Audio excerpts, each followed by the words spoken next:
Hey, buddy, watch this.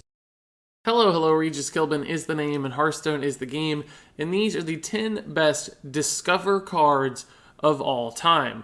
Now, the Discover effect has basically been around forever with Hearthstone, thanks to the Hunter card tracking, but of course that wasn't called Discover back then. The Discover keyword was added much farther down the line, and since then the Discover effect has been really popular among Blizzard designers, apparently, because we keep seeing more and more Discover cards, and frankly, they've been getting stronger and stronger over time, and there's a lot of meta-defining Discover cards out there right now and in the past few expansions as well. So I thought it'd be good to discuss which of those cards have actually had the biggest impact on Hearthstone in their respective metas. So on that note, I'm not saying the best Discover cards right now in Hearthstone's meta, but basically the cards that have had the biggest influence at a given point when they were in standard format and defined some decks.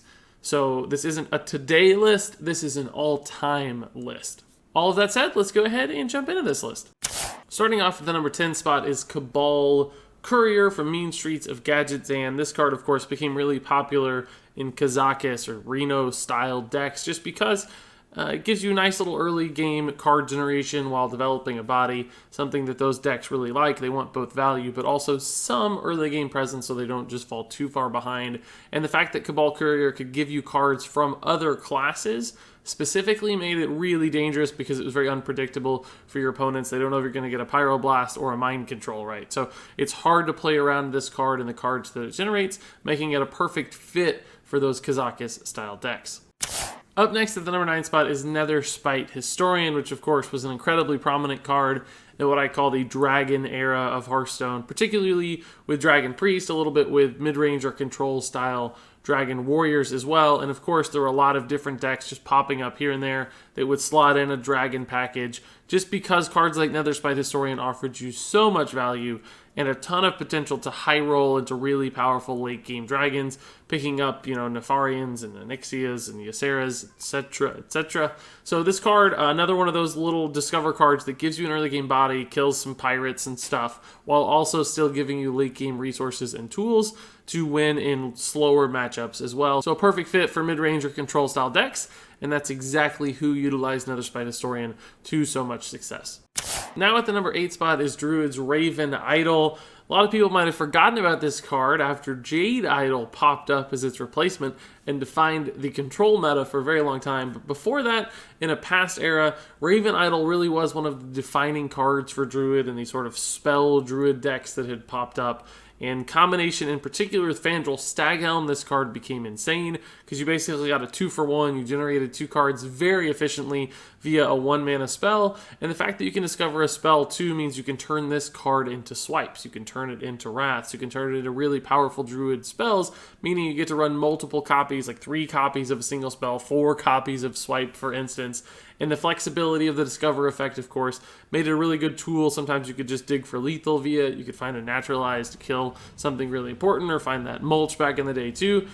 So it was just a really high utility card that gave you the kinds of answers you often needed and fit really well into Druid, a class who can sometimes be a little bit limited on their removal options and their spell options. So Raven Idol really opened a lot of doors and helped make Druid is still a popular and prominent part of the meta, despite the fact that back in that day it had lost the combo and people weren't really sure the Druid was going to work out all that well, but Raven Idol means it still could find some success.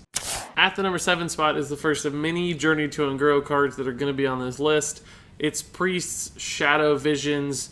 As it turns out, being able to discover a copy of a spell, thereby creating a new version of it, and being able to do so predictably, unlike with Raven Idol in the past where you had to rely on a little bit of luck, this time you know you're going to be able to pick spells that are already in your deck, and that's really powerful. We've seen this come to prominence with things like the Divine Spirit Inner Fire combo, being able to more reliably get those Divine Spirits and find those combo pieces means you can set that up. It's also great for just digging for AoE removal with things like Dragonfire Potion.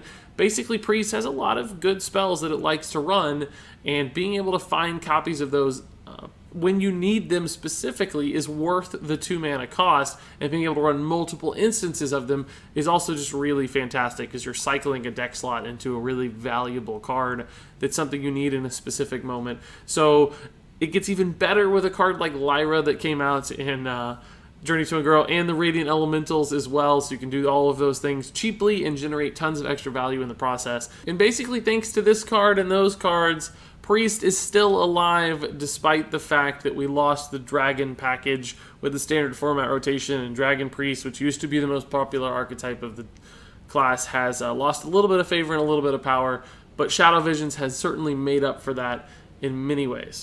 Moving on to the number 6 spot, it's Paladin's Hydrologist, another Unguro card. This one I'm not actually sure is all that popular because the Discover effect is that strong. I think it's just popular because Murloc Paladin is so good, and Hydrologist fits in really nicely into that deck. It's just another high-value Murloc card. Of course, discovering a secret's not bad. You get an extra little card. Secrets can be fairly high impact. They've all seen those eye for an eyes. You play against Ice Block Mage, and they have to basically kill themselves, but also just the occasional getaway Kodos on Tyrion or Noble Sacrifices to deny some sort of valuable trade can all be really high impact plays for basically a 2/3 mana investment thanks to Hydrologist. Not to mention a 2/2 body for 2 mana is just fine, especially when you can do things like buff it with Rockpool Hunter or your Murloc War Leaders. Suddenly this becomes a really valuable early game asset, which Murloc Paladin certainly needs to be successful and has found a ton of success with in the Unguro meta, both in an aggressive stance and in more slow or mid-range control style decks. There's still Murloc showing up thanks to cards like Hydrologist, which sort of bridge the gap between early game, low cost aggression, but still generating some kind of late game value. Now on to the top 5 with Dark Peddler from League of Explorers. This was, of course, a huge staple in Zoo decks ever since its release, and although Zoo has fallen off right now, Zoo has always been a very powerful archetype in Hearthstone, and I'm sure it'll come back before too long as well. But losing cards like Dark Peddler certainly didn't help. Being able to discover a low-cost card in Warlock is even more powerful than in other classes because they have so many good one-drops, whether it's the Flame Imps or the Voidwalkers that show up as valuable minions. They also have Soulfire and Mortal Coil, so this guy gave you a ton of flexibility. He could give you those early minions you need to play on curve in an aggressive way with Zoo. He could also give you sort of card draw / removal ping effects with Mortal Coil, or sometimes just give you lethal with Soulfire, which could be awfully nice as well. Not only did Dark Peddler fit into Zoo, though, he also actually worked in Reno Lock, slower control style decks as well, because again, it's one of those low-cost cards that generates some additional value, gives you additional cards to work with, and with things like Soulfire and Mortal Coil, specifically in Arena Lock, a lot could be accomplished with Dark Peddler. So a nice little jack-of-all-trades card that was seen basically everywhere on the ladder while it was still in standard format. And I'm a little sad to see it go, of course, because Zoo has also disappeared in the meantime as this rotated out of standard format. But clearly a card that had a major impact on Hearthstone while it was around.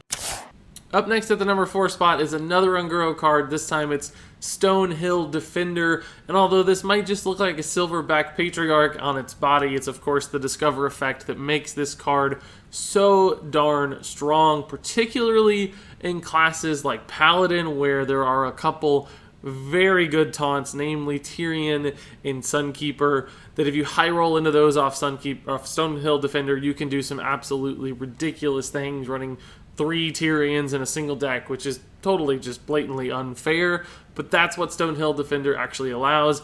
It's also seen play in other classes, like Shaman, for instance. You can get multiple White Eyes and other good taunts. Basically, taunts on average are actually pretty good, especially some of the late game ones that you're very likely to get.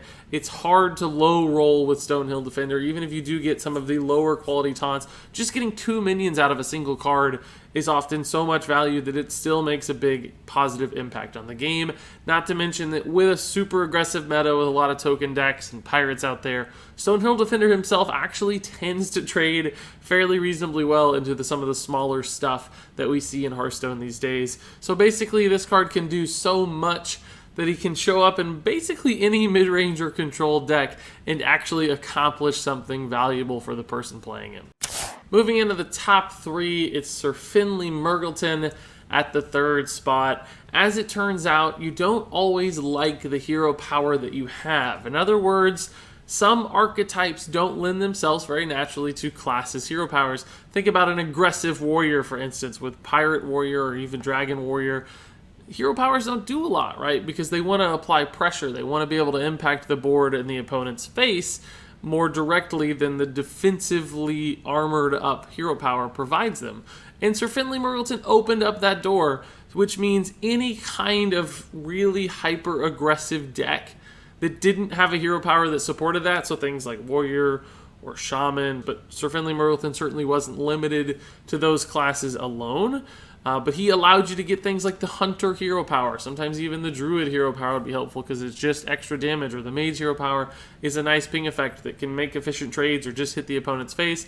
The Warlock hero power in particular was really good to get from Sir Finley because, of course, that generates you extra resources. And aggro decks like that don't often care about their life total, so they're happy to take the Warlock hero power as well. But that made Sir Finley Murgleton a really good fit in any of those hyper-aggressive or face-style decks that otherwise didn't have a way to utilize their hero power and therefore lost a pretty valuable resource in Hearthstone and lost the flexibility to use that in a powerful way. So Sir Finley Murgleton showed up in basically every aggro deck while he was around, and he made them much better and probably too good in many cases, but I'm still a little sad to see Sir Finley Murgleton go because, of course, it's a Murloc wearing a monocle, and Hearthstone just doesn't get any better than that.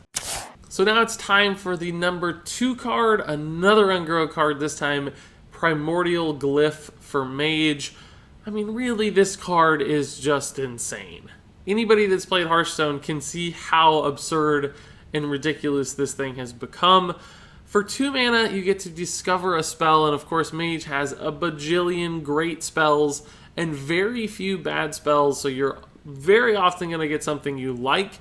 Worst case scenario, you're going to get something that's good, if not perfect for your situation, and sometimes you're just going to get totally absurd results. Not to mention the fact that you also get to reduce the cost of that spell by 2, so this doesn't really cost you anything in regards to tempo because you're getting that cost reduction back. And in fact, sometimes it can give you an advantage in tempo. If you had a spare 2 mana anyway, you can get those 5 mana Flame Strikes that help you recover the board even sooner and win games. You can get those really cheap Meteors. You can get a Pyroblast off the top that cost 8 mana, so you can do all of that in a single turn and kill your opponent. You can get those 75 ice blocks that help you in some way or another to survive forever. And at the end of the day, Primordialglyph is just exactly the kind of card that Mage loves to run because it gives you flexibility, it gives you raw power, it gives you cycling potential to either play stuff immediately or save it and store it for future turns, so it works in both more aggressive decks and in more control decks. It's very powerful in Arena, not to mention.